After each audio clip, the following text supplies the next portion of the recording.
பேரமைப்பு என்பது ஜாதி மதம் மொழி அரசியலுக்கு அப்பாற்பட்ட அமைப்பு. வணிகர்களை பாதுகாக்க வேண்டும், வணிகர்களை பாதுகாக்க வேண்டும் என்பதற்காகத்தான் இந்த அமைப்பினுடைய பேரமைப்பு நிர்வாகிகள்.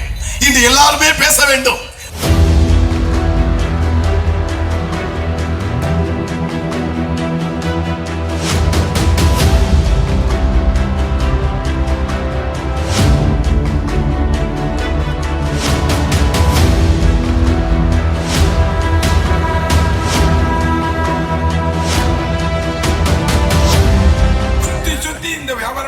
பெருமக்களுக்காக உழைக்கக்கூடிய தலைவராக, பொருத்தமான தலைவராக மரியாதைக்குரிய அண்ணன் விக்ரமராஜா அவர்கள் இன்றைக்கு அமர்ந்திருக்கிறார்கள்.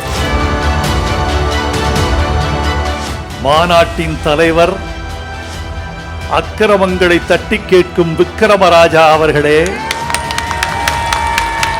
விக்கிரமம் என்றால் வெற்றி என்று பொருள், ராஜா என்றால் அரசன் என்று பொருள். வெற்றிக்கு அரசன் விக்கிரமராஜாவை தமிழில் மொழிபெயர்த்தால் வெற்றிக்கு அரசன் என்று பொருள் வரும்.